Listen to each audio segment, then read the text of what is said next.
क्या मामला क्या है? देखिए, सर्वप्रथम तो आप सभी पत्रकार बंधुओं का मैं स्वागत करता हूं। जो बात हम लोग कहीं अधिकारी तक पहुंचा नहीं पाते, उस बात को आप लोगों के माध्यम से शासन प्रशासन तक पहुंचाया जाता है।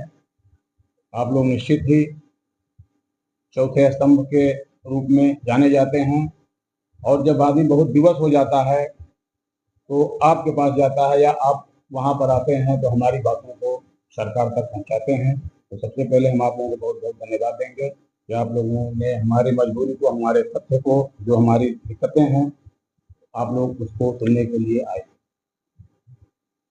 जमीन कब्जा किया जाए, वो मामला इस तरह से है कि हमारे ग्राम सभा देवरी बरगाही है मौजा, 49 नंबर की मिलजुमला की जमीन है, जिसमें हमारा लगभग 3 बीघे ग्राम सभा का बंजर है और बाकी के काश्तकार भी हैं। तो जो एक काश्तकार अभी हाल में ही बाहर से आके जमीन खरीदे हैं, अंकित शुक्ला पुत्र चंद्रेश शुक्ला, और उनके एक छोटे लड़के हैं, 2 लड़कों के नाम से लगभग 7 बीघा छोटी मोटी जमीनें जो भी बेच रहे थे खरीदे हैं, और उनके इनका निर्माण कार्य चल रहा है। बीच में हमारे पास तहसील से एक नोटिस आई थी, ये 116 फाट की। तो हमने देखा कि फाट हुआ नहीं है और इनका काम चल रहा है। तो हमने कहा भैया बंजर जमीन को छोड़ के नपवा लीजिए अपनी, जहां आपका निकले बनवाइए, हमारी बंजर जमीन हमारे पास हो जाए। बाकी काश्तकार कब्जा करने जा रहे हैं तो पूरी जमीन को अपनी जमीन बता रहे हैं। तो बोल रहे हैं कि जो नदी के कटाव में चला गया है, क्योंकि ये हमारा देवरी बरगाही नदी के किनारे है और बाढ़ क्षेत्र में है, और कटाव होने के कारण 49 नंबर की ज्यादातर जमीनें नदी में चली गई। उनका कहना है कि अपनी जमीन हम पूरी करेंगे, अगर आपकी ग्राम सभा की जमीन नदी में गई है तो आप नदी में लीजिए, काश्तकार नदी में लेंगे। मैं अभी आगे खरीदा हूँ, मैं जो अच्छी जमीनें हैं उसी पर निर्माण कर रहे हैं। उसी निर्माण को रोकने के लिए मैं अभी तहसीलदार साहब के पास एक पत्र दिया था। उन्होंने बहुत अच्छा है उसमें आदेश करके लिखा था कि प्रत्येक दशा में ग्राम सभा की जमीन को बचाई जाए, निर्माण रोका जाए। बहुत अच्छा आदेश था तहसीलदार साहब का। उसके बाद वहां पर आए लेखपाल और काम रोक के गए। जब वो काम रोक के गए, उनको पता चला कि प्रधान जी के एप्लीकेशन पर मेरा काम रोका जा रहा है, तो हमारे पास तमाम फोन से और जैसे वैसे धमकी आने लगी। अच्छा, धमकी में एक लोग ये भी हमसे बात कर रहे थे गुजरात से, उनका शायद दिलीप कुमार द्विवेदी नाम है, ट्रू कॉलर में आ रहा था। तो थोड़ा सा हमें डांट गया और धमकी, आपसे क्या गांव से मतलब है, वो ग्राम सभा नदी में जाएगी, इनका काम है, आप रोक रहे हैं।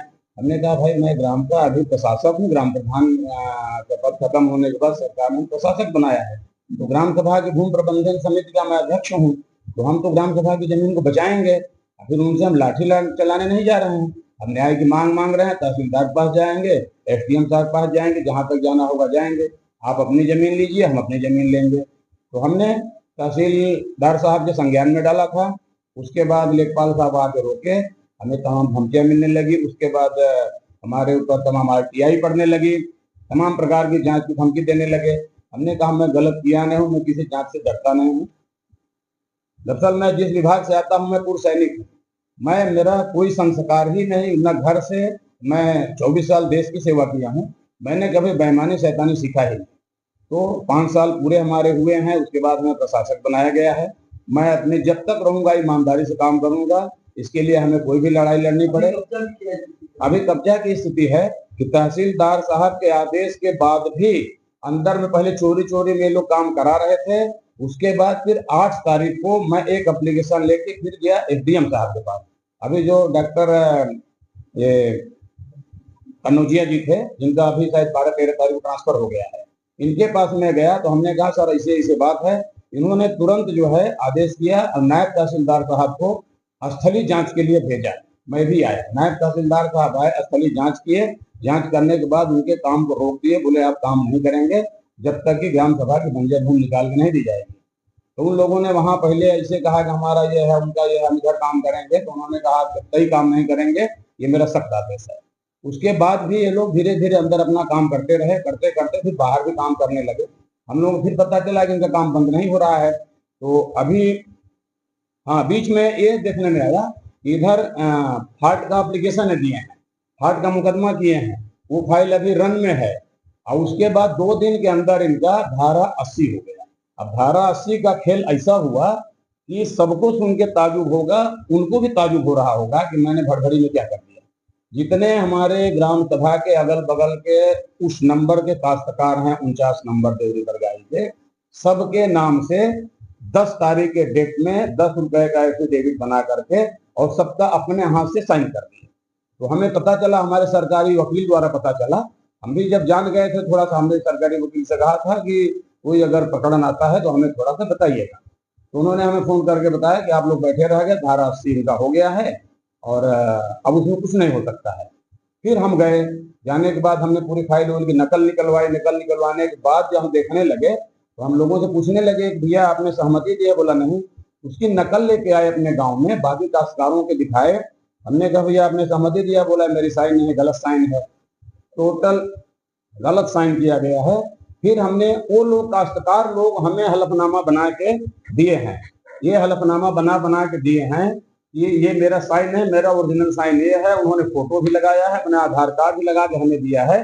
हम मांग किया है कि प्रधान जी ऐसे लोगों के ऊपर सख्त कार्रवाई होनी चाहिए जो कि फर्जी दस्तखत करके सहमति जता के अपने आप कर लिए।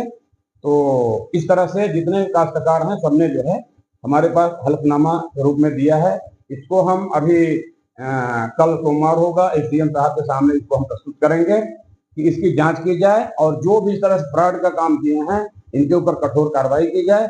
इसमें एक और दिलचस्प मामला है, फंसा 10 तारीख को काश्तकारों से फर्जी दस्तखत करके ये बताया गया कि सहमति ये है, और उसके बाद 8 तारीख में ट्रेजरी का पैसा जमा हो गया है, जबकि सहमति होने के बाद उस पर कोई कार्रवाई होती है। तो इसमें मैंने जैसा कि अभी आपको दिखाया, 8 तारीख में ट्रेजरी का पैसा जमा हो गया है, 10 तारीख में सहमति पत्र लगे हैं, और एक तो सहमति पत्र ऐसा बनाए हैं संजीव सिंह के नाम से है, उनके पिताजी का नाम धनंजय सिंह है, क्योंकि इन्होंने धारा 80 के 2 फाइल तैयार की, उनके 2 लड़कों के नाम से जमीन है। तो जो धारा 80 में दूसरी फाइल है, एक फाइल में लिखा है संजीव सिंह पुत्र धनंजय सिंह, एक फाइल में लिखा है संजीव सिंह पुत्र विक्रम सिंह। भड़भड़ी में लोग रात दिन लगे रहे, 2 दिन में सारा घोटाला हुआ है, और उसमें ये पेपर का ध्यान नहीं दिए कि हम क्या लिख रहे हैं क्या नहीं। इनके सारे तथ्य पकड़ में आए हैं। हमने अपने सरकारी अधिवक्ता को सारी बात बताई है, लेटर तैयार करवा रहे हैं। अब हम एसडीएम साहब जी सवाल और जवाब दोनों किए जी, जैसे कि आपने कहे कि ये पहले ये लोग कार्ड किए थे, कार्ड होने के बाद उन्होंने धारा 80 कैसे करा दी? हाँ, फाट ये समझ में नहीं आ रहा है।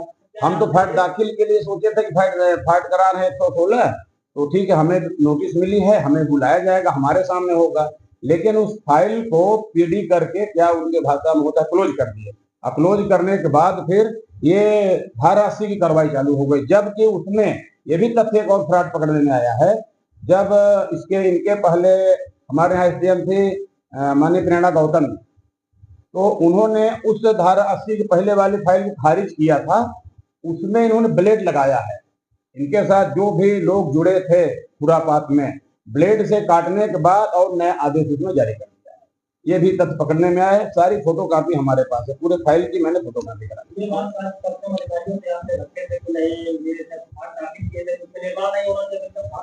हाँ, निर्माण नहीं होना चाहिए। हाँ, निर्माण करा लिए तो उसके बाद ये धारा 80 हो गया। अब यही आप लोगों के माध्यम से मैं शासन प्रशासन से जानना चाहता हूं, क्या हमारा शासन प्रशासन, क्या हमारी सरकारें इतनी सो गई हैं कि कोई भी बाहर से आए माफियागिरी करके हमारे ग्राम सभा की जमीन लूट ले जाए, और जो हमारा कानून है, जिस कानून के सहारे अमीर गरीब सभी लोग उसी के संविधान के और उसके नीचे आते हैं। जी आपने ये नोटिस पानी चाहिए, आप ग्राम सभा के प्रधान हैं जी, ग्राम सभा के मालिक हैं, आपके पास नोटिस पानी चाहिए कि इसमें जैसे कि बात की तरीके कार्ड रखनी चाहिए, कार्ड में नोटिस आती है। हाँ, धारा 80 था, उसमें भी आपके पास आनी चाहिए थी। हाँ, कि आपके ग्राम सभा के मालिक, हाँ, क्या आपके पास नोटिस आई? नहीं, मेरे पास धारा 80 कोई नोटिस नहीं आई, ना हमसे कोई सहमति ली गई है। हम तो ये सोच रहे थे कि 116 कर दिए हैं फाट का, हम तो उस भरोसे थे तो करेंगे तो हमें बुलाया जाएगा, हम जाएंगे, हम भी बैठेंगे, हमारे बाकी काश्तकार भी रहेंगे। लेकिन पूरे काश्तकारों को दरकिनार करते हुए आनन फानन में उल्टा पुल्टा एफिडेविट बना करके और तुरंत दाखिल करके इन्होंने अपना नाम चढ़वा दिया। नाम चढ़वाने के बाद धारा सी अपना कंप्लीट कर लिया, कंप्यूटर में आदेश हो गया। ये लगातार जो चल रहा है उस पर कोई कार्रवाई नहीं होती।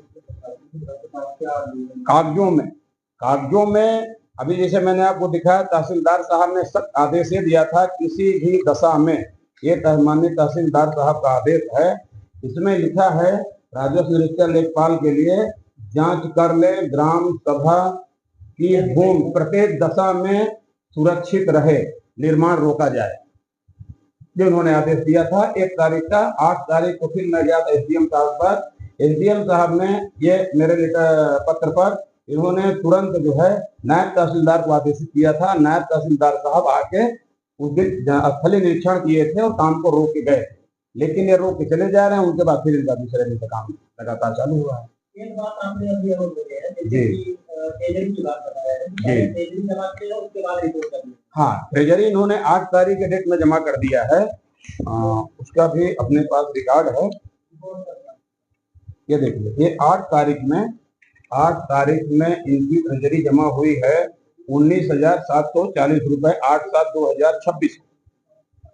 ये उनकी रसीद है।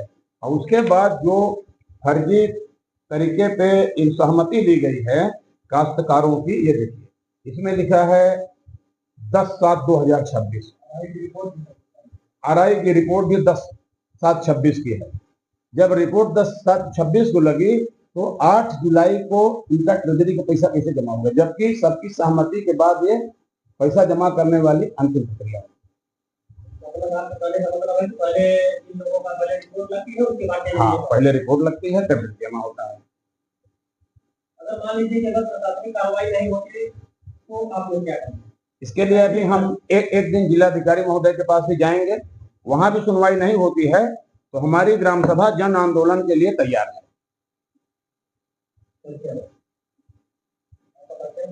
मेरा परिचय, मैं प्रशासक ग्राम पंचायत मवैया कला संतोष कुमार सिंह।